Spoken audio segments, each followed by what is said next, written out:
El 12º planeta 11 Motin Anunnaki parte 1. Después de que Enlil llegara a la Tierra en persona, el mando de la Tierra fue transferido de Enki a Enlil. Es probable que fuera entonces cuando el epíteto o nombre de Enki se cambió por el de Ea, Señor Aguas, en vez del de Señor Tierra. Los textos sumerios explican que en época tan temprana como la de la llegada de los dioses a la Tierra, se acordó una separación de poderes. Anu permanecería en los cielos y gobernaría el 12º planeta, Enlil mandaría en las tierras y Enki se haría cargo del Apsu en acadio. Dejándose llevar por el acuoso significado del nombre Ea, los expertos tradujeron Apsu como profundidad acuosa, suponiendo que, al igual que en la mitología griega, Enlil representaba al descomunal Zeus y Ea era el prototipo de Poseidón, dios de los océanos.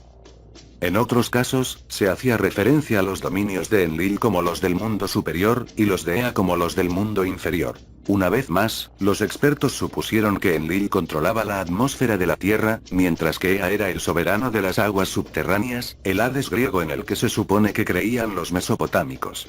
El mismo término abismo, que se deriva de Apsu, nos trae la idea de las aguas profundas, oscuras y peligrosas en las que uno se puede hundir y desaparecer. Así, a medida que se iban encontrando textos mesopotámicos que hablaban del mundo inferior, los expertos los iban traduciendo con el término Unterwelt, mundo subterráneo, o Totenwelt, mundo de los muertos. Ha sido solo en los últimos tiempos cuando los sumerólogos han mitigado de algún modo la ominosa connotación, traduciendo aquel término por la palabra Netherworld. Los textos mesopotámicos que mayor responsabilidad tuvieron en esta mala interpretación fueron los que constituyeron la serie de liturgias que lamentaban la desaparición de Tumuzi, mejor conocido como el dios Tamuz de los textos bíblicos y canáneos. Fue con él con quien Inanna/Ishtar tuvo su amorío más famoso y, cuando desapareció, al que fue a buscar en el mundo inferior. El enorme Tamuz Liturgen Unverwandt de P. Maurus Huitzel, una obra maestra sobre los textos de Tamuz sumerios y acadios, solo ayudó a perpetuar el error. Los relatos épicos de la búsqueda de Ishtar se tomaron por un viaje al reino de los muertos, y su posterior retorno a la tierra de los vivos. Los textos sumerios y acadios que describen el descenso de Inanna/Ishtar al mundo inferior nos dicen que la diosa decidió hacer una visita a su hermana Ereshkigal, señora del lugar. Ishtar no fue allí ni muerta ni contra su voluntad. Fue viva y sin que la invitaran, abriéndose paso ante el guardián a base de amenazas. Si no abres el pórtico para que pueda entrar, haré pedazos la puerta, destrozaré el cerrojo, haré pedazos las jambas, arrancaré las puertas.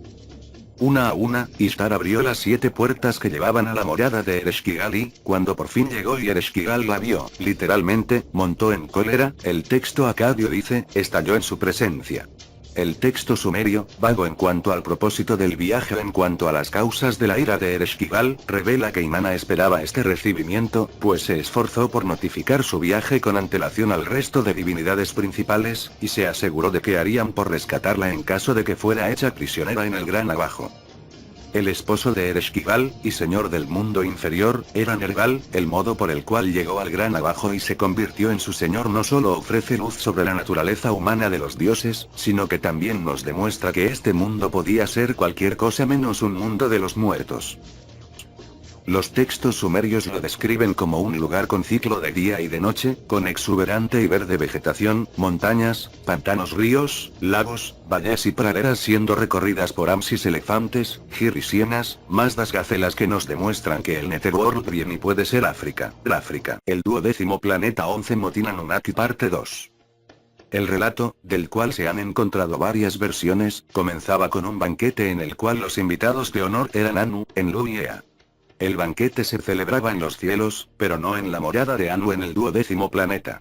Quizás tenía lugar a bordo de una nave orbital, pues cuando Ereshkigal no pudo ascender a reunirse con ellos, los dioses le enviaron un mensajero que descendió la larga escalera de los cielos, llegó a la puerta de Ereshkigal. Tras recibir la invitación, Ereshkigal dio instrucciones a su consejero, Namtar. Asciende, Namtar, la larga escalera de los cielos. Coge el plato de la mesa, toma mi parte. Todo lo que Anu te dé, tráemelo a mí. Cuando Namtar entró en la sala del banquete, todos los dioses, excepto un dios calvo, sentado en la parte de atrás, se levantaron para darle la bienvenida. Luego, cuando volvió al mundo inferior, Namtar informó del incidente a Ereshkigal. Ella y todos los dioses menores de sus dominios se sintieron insultados, y la diosa pidió que se le enviara al dios ofensor para castigarlo. Sin embargo, el ofensor era Nergal, hijo del gran Ea. Tras ser severamente reprendido por su padre, Nergal recibió instrucciones para que hiciera el viaje solo, armado nada más con un montón de consejos paternos sobre cómo comportarse. Cuando Nergal llegó a la puerta, Namtar lo reconoció y lo condujo al amplio patio de Ereshkigal, donde fue sometido a varias pruebas. Más pronto o más tarde, Ereshkigal fue a tomar su baño diario. Ella mostró su cuerpo. Lo que es normal para hombre y mujer, él, en su corazón. Se abrazaron, apasionadamente yacieron en la cama. Durante 7 días y 7 noches hicieron el amor. En el mundo superior, había saltado la alarma por el desaparecido Nergal. Déjame ir, le dijo a Ereshkigal. Iré y volveré, le prometió. Pero, tan pronto partió, Namtar fue a Ereshkigal y acusó a Nergal de no tener intención de volver. Una vez más, Namtar fue enviado arriba hasta Anu. El mensaje de Ereshkigal era claro. Yo, tu hija, era joven. No he conocido el juego de las doncellas. Ese dios al que enviaste, y que ha tenido relaciones sexuales conmigo, envíamelo, para que pueda ser mi marido, para que viva conmigo. Sin tener en mente todavía la idea de casarse, Nergal organizó una expedición militar y asaltó las puertas de Ereshkigal, con la intención de cortarle la cabeza. Pero Ereshkigal declaró: sé mi marido y seré tu esposa. Te concederé el dominio sobre la amplia tierra interior. Pondré la tablilla de la sabiduría en tus manos. Tú serás señor, yo seré señora. Y, entonces, llegó el final feliz. Cuando Nergal escuchó sus palabras, tomó su mano y se la besó, enjugando sus lágrimas. Lo que tú has deseado para mí desde hace meses, sea ahora.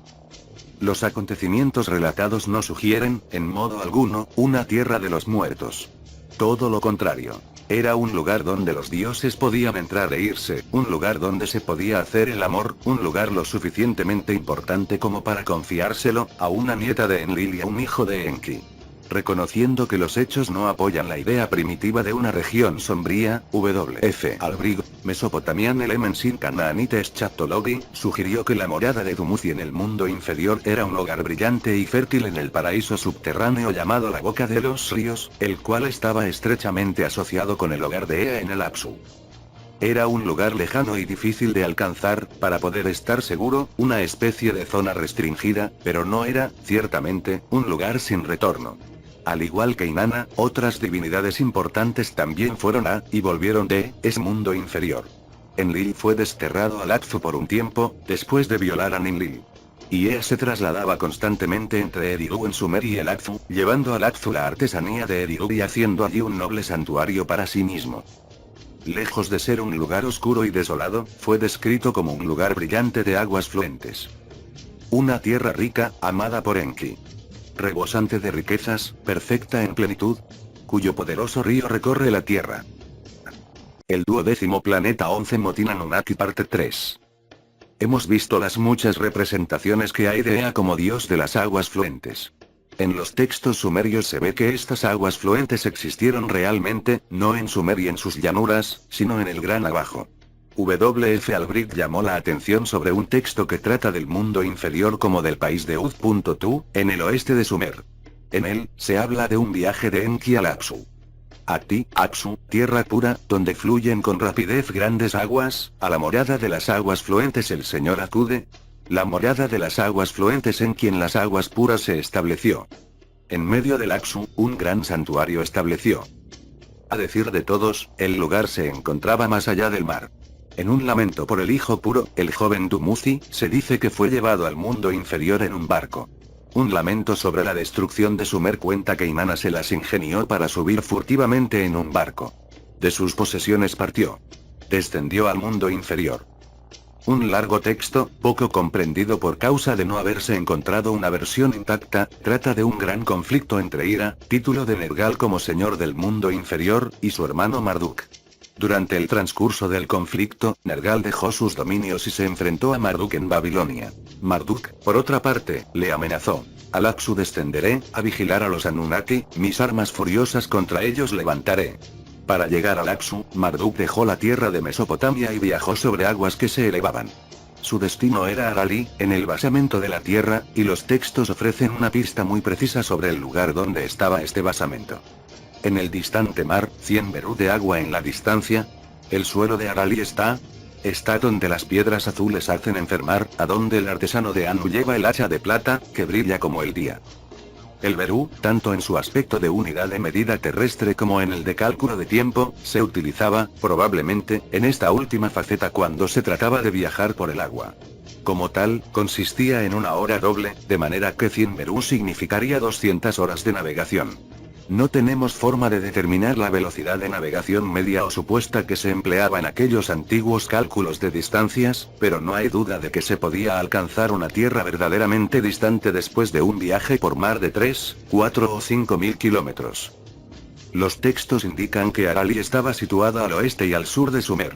Un barco que viajara 4 o 5 mil kilómetros en dirección sudoeste desde el Golfo Pérsico solo podía tener un destino: las costas del sur de África. Solo una conclusión así puede explicar los términos de mundo inferior, dando a entender el hemisferio sur, donde se encontraba la tierra de Arali. A diferencia del mundo superior, o hemisferio norte, donde estaba Sumer. Esta división de los hemisferios terrestres entre Enlil, norte, y Ea, sur, se correspondería con la designación de los cielos septentrionales como el camino de Enlil y los meridionales como el camino de Ea. La habilidad de los Nefilim para emprender viajes interplanetarios, orbitar la Tierra y aterrizar en ella debería de obviar la cuestión de si pudieron haber conocido el sur de África, además de Mesopotamia. Muchos sellos cilíndricos, en los que se ven animales propios de la zona, como la cebra o el avestruz, escenas de la jungla o soberanos que llevan pieles de leopardo en la tradición africana, atestiguan una conexión africana. ¿Qué interés podrían tener los Nefilim en esta parte de África, capaz de atraer el genio científico de Ea y de conceder a los importantes dioses encargados de la zona una única tablilla de la sabiduría? El término sumerio Azu, que los expertos aceptan como profundidad acuosa, precisa de un nuevo análisis crítico. Literalmente, el término significa fuente profunda primitiva, no necesariamente de aguas. Según las reglas gramaticales sumerias, cualquiera de las dos sílabas de cualquier término podía preceder a la otra sin cambiar el significado de la palabra, con lo que Azu y Zuab significarían los mismo. Pero este término sumerio, en esta última forma, nos permite identificar su paralelo en las lenguas semitas, pues Zaab siempre significó y sigue significando metal precioso, concretamente oro, en hebreo y en sus lenguas hermanas. De hecho, el griego abisos, adoptado del acadio Aksu, significa también un agujero sumamente profundo en el suelo. Los libros de texto acadios explicaban que Apsu es Nikbu. El significado de esta palabra, y el de su equivalente hebrea Nikba, es muy preciso: un corte o perforación muy profunda en el suelo, hecha por el hombre.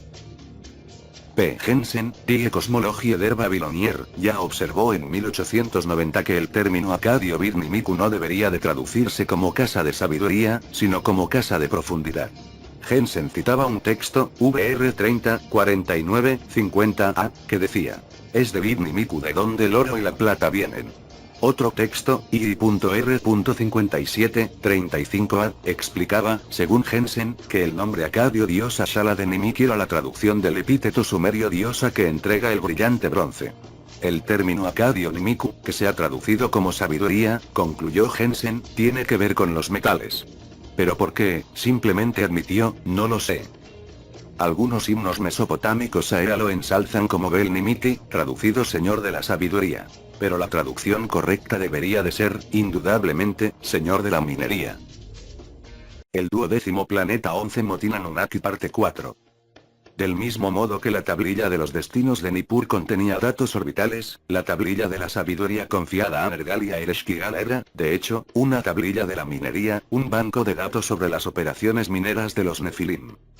Como señor del Akzu, Ea estaba asistido por otro dios, su hijo Gibil, el que quema el suelo, que estaba a cargo del fuego y de la fundición.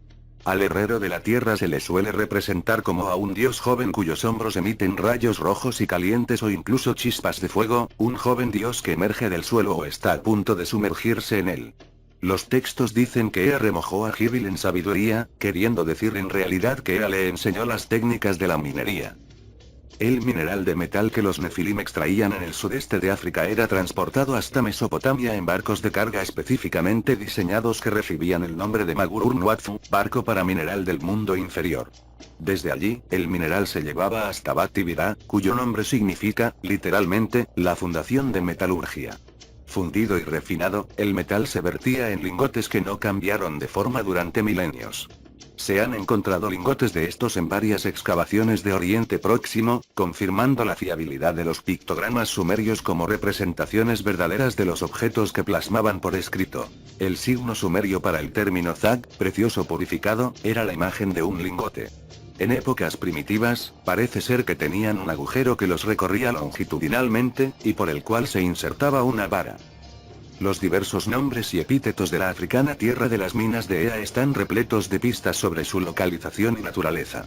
Fue conocida como Arali, lugar de las vetas brillantes, la tierra de la que viene el mineral metalífero.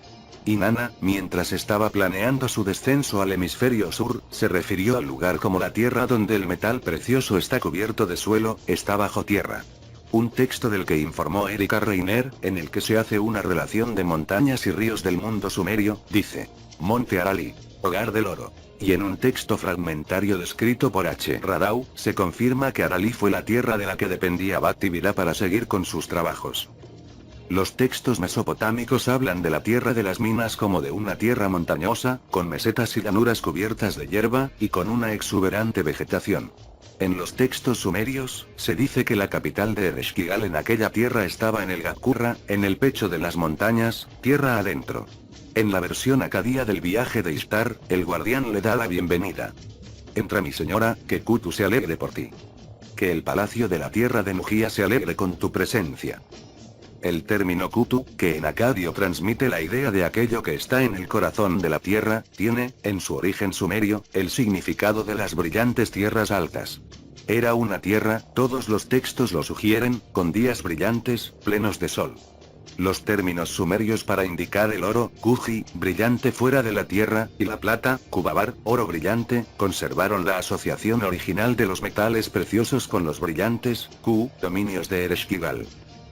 Los signos pictográficos empleados en la primera escritura sumeria no solo muestran una gran familiaridad con los distintos procesos metalúrgicos, sino también con el hecho de que el origen de los metales se encontraba en las minas que se hundían en la tierra.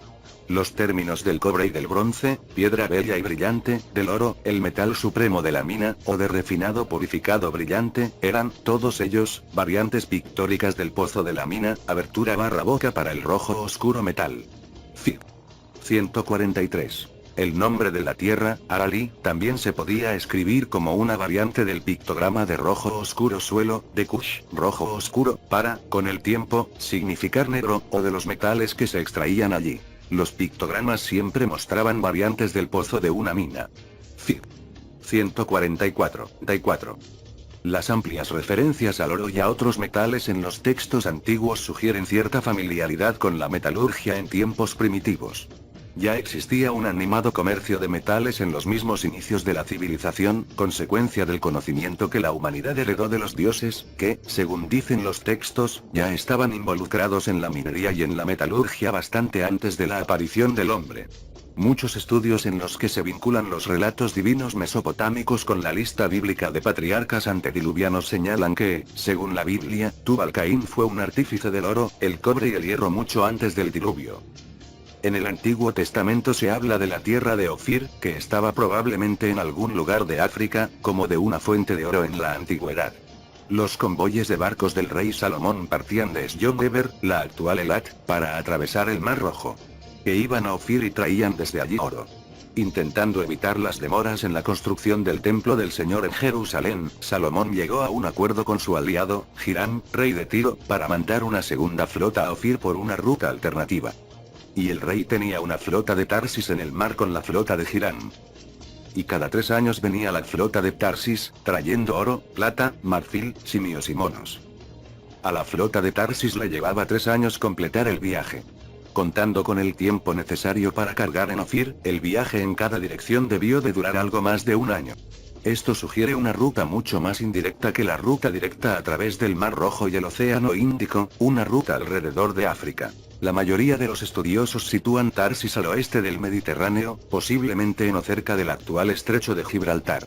Este habría sido un lugar idóneo desde el cual embarcarse en un viaje alrededor del continente africano. Algunos creen que el nombre de Tarsis significaba fundición. Muchos eruditos bíblicos han sugerido que habría que buscar Ofir en la actual Rodesia. Z. Hermán, Teocles, Seas, Shix, reunió evidencias que demostraban que, en épocas primitivas, los egipcios obtenían diversos minerales en Rodesia. En su búsqueda de oro, los ingenieros de minas de Rodesia, al igual que los de Sudáfrica, han recurrido en muchas ocasiones a la búsqueda de evidencias de minería prehistórica. El 12º planeta 11 Motin Anunnaki parte 5. ¿Cómo se llegaba a la morada que Ereshkigal tenía tierra adentro? ¿Cómo se transportaba el mineral desde el corazón de la tierra hasta los puertos de la costa? Conociendo la querencia de los Nefilim por la navegación fluvial, no debería de sorprendernos que encontraran un río grande y navegable en el mundo inferior.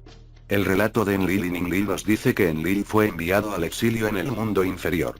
Y dice también que, cuando llegó allí, fue transportado en barco por un ancho río. En un texto babilonio que trata de los orígenes y el destino de la humanidad, se nombra al río del mundo inferior como río Abur, el río de los peces y los pájaros, y algunos textos sumerios apodan al país de Ereshkigal como el país pradera de Abur.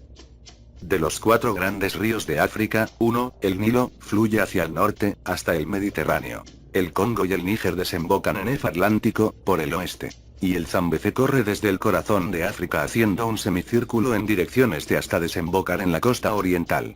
Tiene un amplio delta, con buenos puntos portuarios. Es navegable tierra adentro a lo largo de varios centenares de kilómetros. ¿Fue el Zambeze el río de los peces y los pájaros del mundo inferior? ¿Fueron las majestuosas cataratas Victoria las que se mencionan en un texto en el que se habla de la capital de Ereshkigal? Conscientes de que muchas minas prometedoras, recientemente descubiertas en el sur de África, habían sido puntos mineros en la antigüedad, la Anglo American Corporation contrató a varios equipos de arqueólogos para examinar los lugares antes de que las modernas máquinas excavadoras barrieran con todos los rastros de antiguas obras. Dando cuenta de sus descubrimientos en la revista Óptima, Adrián Bossier y Peter Beaumont decían haberse encontrado con capas y más capas de actividades mineras antiguas y prehistóricas, así como de restos humanos. La datación por radiocarbono realizada en la Universidad de Yale, Estados Unidos, y en la Universidad de Groningen, Holanda, estableció la edad de los objetos en un rango que iba desde los plausibles 2000 AC hasta los asombrosos 7690 AC. Intrigados por la inesperada antigüedad de los descubrimientos, el equipo de arqueólogos amplió su área de trabajo. En la base de un despeñadero de las escabrosas vertientes occidentales del Pico del León, una losa de 5 toneladas de hematites bloqueaba el acceso a una caverna. Los restos de carbón dataron las operaciones mineras en el interior de la caverna entre el 20.000 y el 26.000 AC. ¿Acaso era posible la minería de metales durante la Edad de Piedra Antigua, durante el Paleolítico? Incrédulos, los expertos excavaron un pozo en un punto donde, aparentemente, los antiguos mineros habían comenzado sus operaciones. Se envió una muestra de carbón encontrada allí al laboratorio de Groningen. La datación se remontó al 41.250 AC, con un margen de error de más o menos 1.600 años. Los científicos sudafricanos se pusieron a investigar entonces en los lugares mineros prehistóricos del sur de Suazilandia. Fue entonces cuando en el interior de las cavernas mineras descubiertas, encontraron ramitas, hojas, hierbas e incluso plumas, todo ello llevado allí, presumiblemente, por los antiguos mineros para hacerse un lecho. En el nivel del 35.000 AC, encontraron huesos con muescas, lo cual indica la habilidad del hombre para contar en un período tan remoto. Otros restos remontaron la edad de los objetos hasta los alrededores del 50.000 AC. Creyendo que la verdadera edad de comienzo de la minería en Suazilandia es más probable que esté en el orden del 70.000, 80.000 AC, los dos científicos sugirieron que el sur de África, bien pudo estar a la vanguardia de la invención y la innovación tecnológica durante gran parte del período posterior al 100.000 AC. Comentando los descubrimientos, el Dr. Kenneth Oakley, antiguo antropólogo jefe del Museo de Historia Natural de Londres, le dio una trascendencia diferente a los descubrimientos. Esto arroja una luz importante sobre los orígenes del hombre. Es posible que el sur de África fuera el hogar evolutivo del hombre, el lugar de nacimiento del Homo sapiens. Como veremos, fue ciertamente allí donde apareció el hombre moderno en la Tierra, a través de una cadena de acontecimientos que se desencadenó con la búsqueda de metales por parte de los dioses. tanto los serios científicos como los escritores de ciencia ficción han sugerido que una buena razón para el establecimiento de asentamientos en otros planetas o asteroides sería la disponibilidad de minerales poco comunes en esos cuerpos celestes, minerales que podrían ser muy escasos o demasiado costosos de extraer en la Tierra. ¿Pudo ser este el propósito de los Nefilim al colonizar la Tierra? Los estudiosos modernos dividen las actividades del hombre en la Tierra en edad de piedra, edad del bronce, edad del hierro, etc. Sin embargo, en la antigüedad, el poeta griego Hesíodo, por ejemplo, hizo una lista de 5 edades: dorada, plata, bronce, heroica y del hierro. Excepto por la edad heroica, todas las tradiciones de la antigüedad aceptaban la secuencia oro, plata, cobre, hierro. El profeta Daniel tuvo una visión en la cual vio una gran imagen con la cabeza de oro fino, el pecho y los brazos de plata, el vientre de latón, las piernas de hierro y los pies de arcilla. El 12º planeta 11 Motin Anunnaki parte 6. En el mito y el folclore abundan los recuerdos vagos de una edad de oro, asociada a una época en la que los dioses vagaban por la tierra, seguida por una edad de plata y, después, por las edades en las que dioses y hombres compartían la tierra, la edad de los héroes, del cobre, del bronce y del hierro. ¿No serán estas leyendas recuerdos vagos de acontecimientos reales ocurridos en la tierra? El oro, la plata y el cobre son elementos que pertenecen al grupo del oro. Están en la misma familia en la tabla periódica, por número y peso atómico. Tienen propiedades cristalográficas, químicas y físicas similares, todos son suaves, maleables y dúctiles. De todos los elementos conocidos, estos son los mejores conductores del calor y la electricidad. De los tres, el oro es el más duradero, virtualmente indestructible. Aunque se le conoce mejor por su utilización en forma de dinero, en joyería o en objetos finos, es casi inestimable en la industria electrónica. Una sociedad sofisticada necesita oro para sus montajes en microelectrónica, circuitos y cerebros computerizados. El capricho del hombre por el oro se remonta a los comienzos de la civilización y de la religión, a sus contactos con los antiguos dioses. Los dioses de Sumer exigían que se les sirvieran los alimentos en bandejas de oro, el agua y el vino en vasos de oro, y que se les vistiera con vestidos dorados. Aunque los israelitas dejaron Egipto con tal premura que no tuvieron tiempo para coger su levadura de pan, sí que se les ordenó que pidieran a los egipcios todo tipo de objetos de plata y oro. Este mandato, como veremos más tarde, preveía la necesidad que altos materiales tendrían a la hora de construir el tabernáculo y sus pertrechos electrónicos. El oro, al que podemos llamar metal regio, era, de hecho, el metal de los dioses. Dirigiéndose al profeta Ageo, el Señor dejó claro, hablando de su retorno para juzgar a las naciones: mía es la plata y mío el oro. Las evidencias sugieren que el capricho del hombre por estos metales tiene sus raíces en la gran necesidad de oro que tenían los Nefilim. Estos, según parece, vinieron a la Tierra a por oro y sus metales asociados. También puede que vinieran en busca de otros metales poco comunes, como el platino, abundante en el sur de África, que potencia las pilas de combustible de una forma extraordinaria. Y tampoco se puede descartar la posibilidad de que vinieran a la Tierra en busca de fuentes de minerales radiactivos, como el uranio o el cobalto, las piedras azules que hacen enfermar del mundo inferior, de las que se hace mención en algunos textos.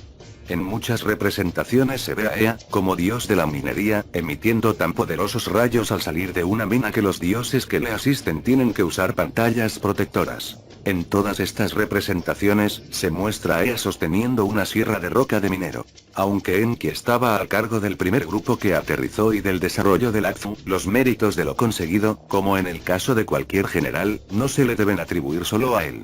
Los que realmente hicieron el trabajo, día a día, fueron los miembros de menor grado del grupo que aterrizó, los Anunnaki. Un texto sumerio describe la construcción del centro de Enlil en Nippur. Los Anunna, dioses del cielo y la tierra, están trabajando. En las manos sostienen la piqueta y la cesta porteadora, con las que hacen los cimientos de las ciudades. Los textos antiguos describían a los Anunnaki como los dioses de base que se habían involucrado en la colonización de la Tierra, los dioses que hacían los trabajos. En la epopeya de la creación se dice que fue Marduk el que les asignó a los Anunnaki sus tareas. Podemos suponer, sin riesgo a equivocarnos, que en el original sumerio se cita a Enlil como al dios que comandó a estos astronautas. Asignados a Anu, para seguir sus instrucciones, 300 en los cielos estacionó como guardia. Los caminos de la tierra para definir desde el cielo. Y sobre la tierra, a 600 hizo residir. Después de ordenarles a todos sus instrucciones, a los Anunnaki del cielo y de la tierra él les asignó sus tareas. Los textos revelan que 300 de ellos, de los Anunnaki del cielo o Igigi, eran, ciertamente, astronautas que permanecían a bordo de las naves espaciales sin llegar a aterrizar en la Tierra. En órbita alrededor de la Tierra, estas naves espaciales lanzaban y recibían las lanzaderas hacia y desde la Tierra. Como jefe de las Águilas, Shamash era bienvenido como un invitado heroico a bordo de la poderosa gran cámara en el cielo de los Igigi. En un himno a Shamash se describe cómo veían los Igigi a Shamash mientras este se aproximaba en su lanzadera. Con tu aparición, todos los príncipes se alegran. Todos los Igigi se regocijan contigo. Ante el brillo de tu luz, su sendero. Ellos buscan constantemente tu resplandor, abierta de par en par está la puerta, enteramente. Las ofrendas de pan de todos los Igigi te esperan. Al estar allí arriba, parece ser que la humanidad nunca se encontró con los Igigi. En varios textos se dice que estos estaban demasiado altos para la humanidad y, como consecuencia de ello, no se preocupaban por la gente. Por otra parte, los Anunnaki, que aterrizaron y se quedaron en la Tierra, fueron conocidos y reverenciados por la humanidad. Los textos que dicen que los Anunnaki del cielo eran 300 afirman también que los Anunnaki de la Tierra eran 600. No obstante, muchos textos insisten en hablar de los Anunnaki como de los 50 grandes príncipes. La ortografía normal de su nombre en acadio, Anunnaki, muestra claramente el significado de los 50 que vinieron del cielo a la Tierra. ¿Existe algún modo de conciliar esta aparente contradicción? Recordemos el texto donde se cuenta que Marduk fue apresuradamente a ver a su padre Ea para informarle de la pérdida de una nave que llevaba a los Anunnaki que eran 50 cuando pasaban por las cercanías de Saturno. El texto de un exorcismo que data de la tercera dinastía de Ur nos habla de los Anuna Eridu Ninubi, los 50 Anunnaki de la ciudad de Eridu. Esto nos da a entender que el grupo de Nefilim que fundó Eridu bajo el mando de Enki sumaban 50. ¿No sería, pues, 50 el número de Nefilim que llegaban cada grupo de aterrizaje? Resulta, según creemos, bastante concebible que los Nefilim llegaran a la Tierra en grupos de 50. A medida que las visitas a la Tierra se hicieran regulares, coincidiendo con las oportunas épocas de lanzamiento desde el 12º planeta, irían llegando más Nefilim. En cada ocasión, algunos de los que habían llegado primero ascenderían en un módulo terrestre y se reunirían en la nave espacial para un viaje a casa. Pero, con el tiempo, iría aumentando el número de Nefilim que permanecía en la Tierra, y el número de astronautas del 12º planeta que se quedaba para colonizar la Tierra iría creciendo desde el grupo inicial de 50 hasta los 600 que en la Tierra se establecieron. ¿Cómo iban a llevar a cabo su misión los Nefilim, es decir, extraer los minerales deseados de la Tierra y enviar los lingotes al 12º planeta, con tan pequeño número de manos? Indudablemente, contaban con sus conocimientos científicos. Es ahí donde todo el valor de Enki se pone de manifiesto, el motivo para que fuera él, en vez de Enlil, el primero en aterrizar, y el motivo para que se le asignara a él el Afu. El 12º planeta 11 Motin Anunnaki parte 7. Un famoso sello, que se exhibe ahora en el Museo del Louvre, muestra a Ea con sus habituales aguas fluentes, pero, en este caso, las aguas parecen manar, o filtrarse a través, de una serie de matraces de laboratorio. Esta antigua interpretación de la asociación de Ea con las aguas plantea la posibilidad de que los Nefilim esperaran, en un primer momento, obtener sus minerales del mar. Las aguas del océano contienen enormes cantidades de oro y otros minerales vitales, pero están tan diluidos que se necesitarían técnicas sumamente sofisticadas y baratas para justificar esa minería acuática. Se sabe también que los fondos marinos contienen inmensas cantidades de minerales en forma de nódulos del tamaño de ciruelas, solo disponibles si uno puede llegar hasta esas profundidades y recogerlos. Los textos antiguos hablan repetidamente de un tipo de barco que utilizaban los dioses y al que llamaban el Iput-Tebiti, barco hundido, lo que llamaríamos ahora un submarino. Ya hemos visto a los hombres pez que tenía asignados Ea. ¿Serán acaso evidencias de los esfuerzos por sumergirse en las profundidades del océano con el fin de extraer sus riquezas minerales? Al país de las minas, ya lo hemos dicho, se le llamó primero Arali, lugar de las aguas de las vetas brillantes. Quizás significara una tierra donde el oro se pudiera cribar en los ríos, aunque también se podría referir a la obtención del oro en los mares. Si estos fueron los planes de los Nefilim, parece ser que fracasaron, pues, poco después de haber establecido sus primeros asentamientos, a esos pocos cientos de Anunnaki se les dio una tarea inesperada y mucho más ardua. La de bajar a las profundidades de la tierra de África y extraer los minerales necesarios de allí. En muchos sellos cilíndricos se han encontrado representaciones en las que se ve a los dioses en lo que parecen ser entradas a minas o pozos mineros. En una de ellas, se ve a Ea en un lugar donde Gibil está por encima del suelo y otro dios trabaja bajo el suelo agachado. En épocas posteriores, según nos desvelan los textos babilonios y asirios, los hombres, jóvenes y viejos, eran condenados a trabajar en las minas del mundo inferior.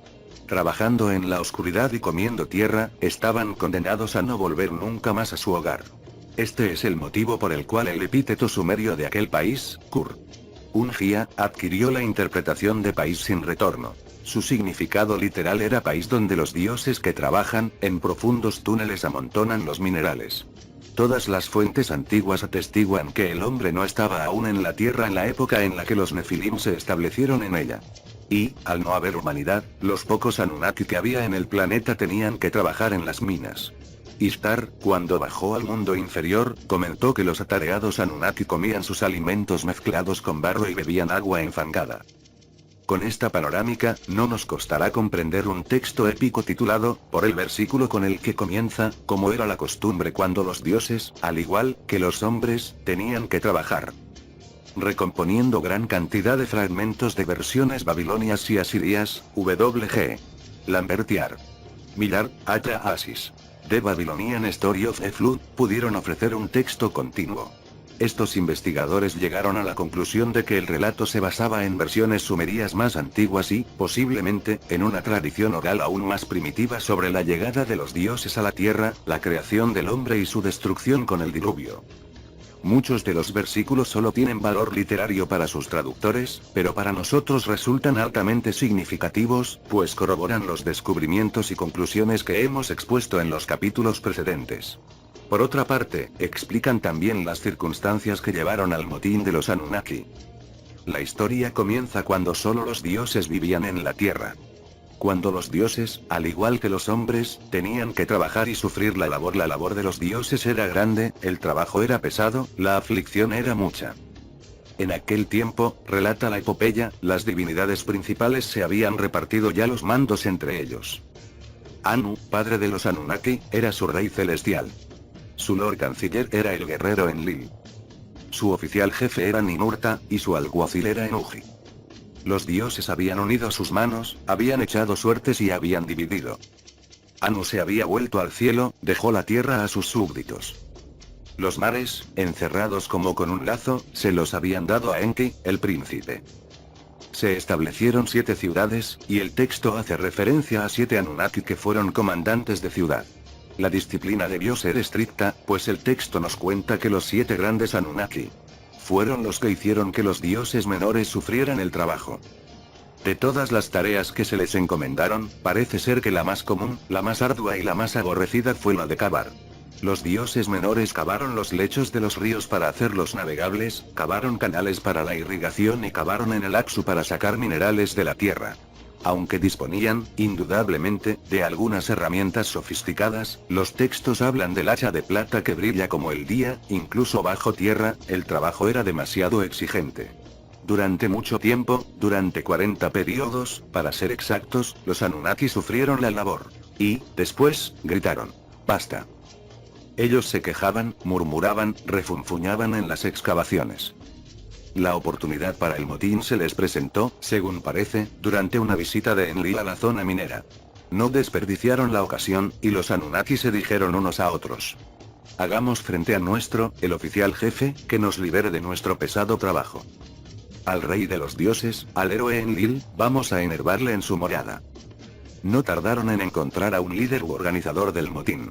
Era el oficial jefe antiguo, que guardaba rencor contra el actual oficial jefe. Su nombre, por desgracia, está roto. Pero su arenga está bastante clara. Así pues, proclamad la guerra. Vamos a combinar las hostilidades y la batalla. La descripción del motín es tan vívida que le recuerda a uno las escenas de la toma de la Bastilla. Los dioses siguieron sus palabras. Prendieron fuego a sus herramientas. fuego a sus hachas prendieron. Llevaron a mal traer al dios de la minería en los túneles. Lo atraparon mientras iban a la puerta del héroe Enlil. El drama y la tensión de los acontecimientos que se exponen recobran la vida en las palabras del antiguo poeta. Era de noche, en mitad de la guardia. Su casa estaba rodeada, pero el dios Enlil no lo sabía. Calcal entonces observó algo, estaba inquieto. Pasó el cerrojo y vigiló. Calcal despertó a Nusku. Escucharon el ruido de... Nusku despertó a su señor, le hizo salir de la cama, diciendo: mi señor, la casa está rodeada, la batalla ha llegado hasta la puerta.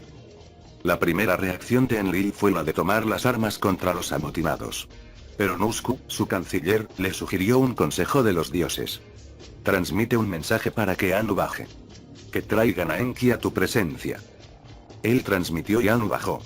Enki también fue traído a su presencia. Con el gran Anunnaki presente, Enlil apareció, abrió su boca y se dirigió a los grandes dioses. Haciéndose cargo personalmente del motín, Enlil exigió saber: ¿es contra mí contra quien se hace? Debo entablar hostilidades. ¿Qué han visto mis propios ojos? La batalla ha llegado hasta mi propia puerta. Anu sugirió que se llevara a cabo una investigación. Revestido con la autoridad de Anu y de otros comandantes, Nusku fue hasta los amotinados, que estaban acampados. ¿Quién es el instigador de la batalla?, preguntó. ¿Quién es el provocador de las hostilidades? Los Anunnaki se pronunciaron a una. Cada uno de nosotros ha declarado la guerra. Tenemos nuestro, en las excavaciones. El exceso de fatigas nos ha matado, nuestro trabajo era pesado, la aflicción mucha. Cuando Enlil escuchó de Nusku la relación de quejas, le corrieron las lágrimas. Enlil presentó un ultimátum: o se ejecutaba al líder de los amotinados o él dimitía. Coge el cargo, recupera tu poder, le dijo a Anu, te seguiré al cielo. Pero Anu, que había bajado del cielo, se puso del lado de los Anunnaki. ¿De qué los estamos acusando? Su trabajo era pesado, su aflicción era mucha. Cada día, el lamento era pesado, podríamos escuchar la queja. Animado por las palabras de su padre, Ea también abrió la boca y repitió el resumen de Anu. Pero tenía una solución que ofrecer: que se cree un Lulu, un trabajador primitivo. Mientras la diosa del nacimiento esté presente, que cree un trabajador primitivo. Que lleve él el yugo. Que cargue él con el duro trabajo de los dioses. La sugerencia de que se creara un trabajador primitivo para que asumiera la carga del trabajo de los Anunnaki se aceptó con rapidez. Los dioses votaron, unánimemente, crear el trabajador. Hombre será su nombre, dijeron. Convocaron a la diosa y le preguntaron, la comadrona de los dioses, la sabia Mami, y le dijeron: tú eres la diosa del nacimiento, crea trabajadores. Crea un trabajador primitivo, que pueda llevar el yugo. Que lleve el yugo encomendado por Enlil, que el trabajador cargue con el trabajo duro de los dioses. Mami, la madre de los dioses, dijo que necesitaría la ayuda de Ea, con el cual se halla la habilidad. En la casa de Shinti, algo parecido a un hospital, los dioses esperaban. Ea ayudó a preparar la mezcla de la que la diosa madre procedería a forjar al hombre. Las diosas del nacimiento estaban presentes. La diosa madre siguió trabajando mientras se recitaban en salmos incesantemente. Al final, gritó triunfante: he creado. Mis manos lo han hecho. Ella convocó a los Anunnaki, a los grandes dioses, abrió su boca, se dirigió a los grandes dioses. Me mandasteis una tarea, la he terminado. Os he quitado el duro trabajo, he impuesto vuestra labor al trabajador, hombre. Levantasteis un grito por un trabajador. He soltado el yugo, os he dado la libertad. Los Anunnaki recibieron su anuncio con entusiasmo. Ellos corrieron y le besaron los pies. A partir de entonces sería el trabajador primitivo, el hombre, el que llevaría el yugo. Los Nefilim, después de llegar a la Tierra para establecer sus colonias, crearon su propio estilo de esclavitud, no con esclavos importados de otro continente, sino con trabajadores primitivos forjados por ellos mismos. Un motín de los dioses había llevado a la creación del hombre.